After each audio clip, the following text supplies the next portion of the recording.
It's time now to answer some of your business questions. The first is from the owner of a company that sells DVDs for babies. How much time do you give a marketing strategy before you know if it works or not, and if you should change strategies?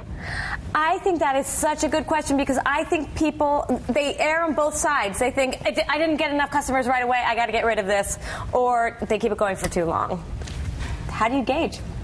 Well, I think you have to look at what the sales cycle is for your business. If it's a sales cycle of 2 weeks, like a candy bar, you can get the results very quickly. But if you're doing a marketing change and it's a three-month or a 6-month sales cycle, you have to give it time to work, and you have to work that into your planning of the financial plan and the marketing plan. I think also you need to understand what your marketing is going to do, right? So if you do a big television campaign, it may not result in sales, but it'll increase awareness of your brand.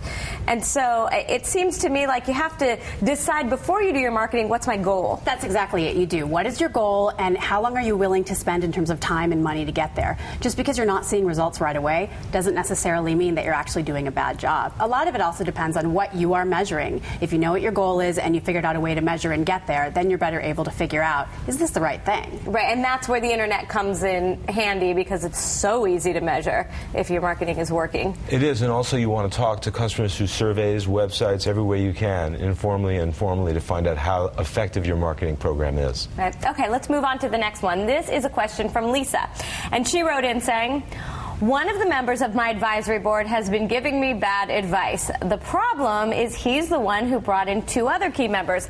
How do I get rid of him without offending the others? This is a good question. This is a great question because part of being a CEO is making difficult decisions, and there really aren't more difficult decisions than ones that deal with people. If I were this entrepreneur, I would make a list of really what the bad advice is, what went wrong, and why you can come up with objective, clear reasons to get rid of this person, and then figure out who you're going to have replace him or her. If you can convince the other 2 advisory board members that there's objective reasons, that you've got a path moving forward, they're much more likely to support you and to be confident in your decision. Let's move on to the next one. This is a question from the owner of a design firm. Where to look for a CPA and what is the criteria I should be using? For a conventional type of business, you definitely want to look at regional firms, smaller firms that have experience with the type of business you're in, and you always want to get their customers to talk with you and get referrals. But if you're a high-growth, high-tech company and maybe you want to go and build the company and sell it, you might want to talk to the local venture capital partners in your area, as well as network through bankers, attorneys, and so forth. And everybody should also keep in mind, each state has the licensing requirements, and so you can go onto the state's website and make sure that the CPA you're checking out hasn't had too much legal action taken against them or what their background is.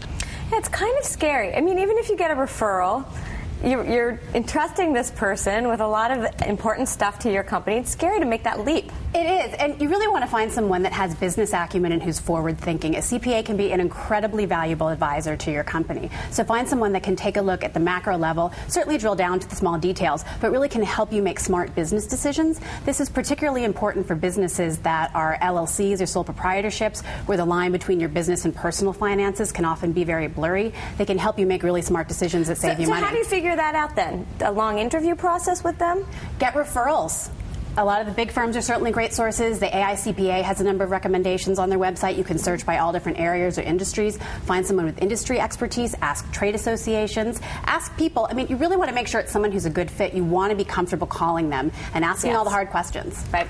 Okay, great. Let's move on to the next one. Here's a question from Alexandria about possible financing for a tour company. She wrote, we started out without any capital. We're trying to do mailings, keeping up with van payments, insurance, etc., but we need to add more vehicles and drivers to really make this business even more successful. However, we can't get over that next threshold of funds to do it.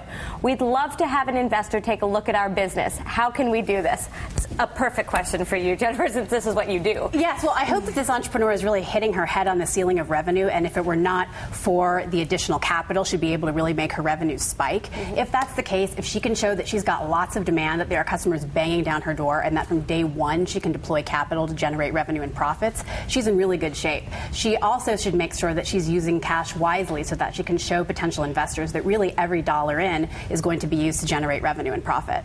For someone like this, where she has a business, she's showing cash flow, would you suggest that she go get investors or go to a bank? I think you have to look in every direction, talk and make relationships. Business is about people. She should also go in with a really strong numbers person who knows the difference between making a lot of revenue and making a lot of profit. So that she can make sure that it's not just that she's going to grow the business and still be breaking even. If you can make a compelling case that that additional investment is going to make it more profitable, that's the sweet spot. Great. All right, we have one more email from one of our viewers. It's from Andrew, and he asks, how important is it to get structured feedback from my customers, like through a feedback card, and how much should I listen to what they say? Interesting, because you certainly don't want to get one answer and then change your whole business because of it. How do you do it?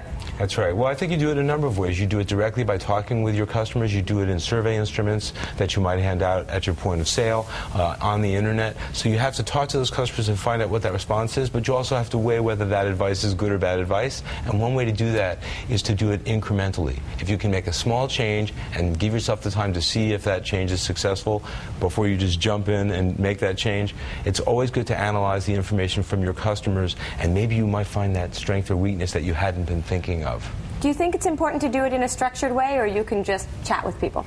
I think you can do it both ways, but you've got to figure out why you're asking. Are you looking to solve a particular problem? Do you want to figure out new products? If you know what kind of information you're seeking to obtain, it's much easier to engage your customers. And then you can figure out exactly how you do it, whether it's more informal, whether you're calling people up, or whether you're actually doing a structured campaign. I think that's a really good point. You need to know what you want to get out of this. Well, thank you so much for all this advice. And I actually have a follow-up to that question, which is that we would love to get feedback from our customers, and that would be you, everyone who's watching the show.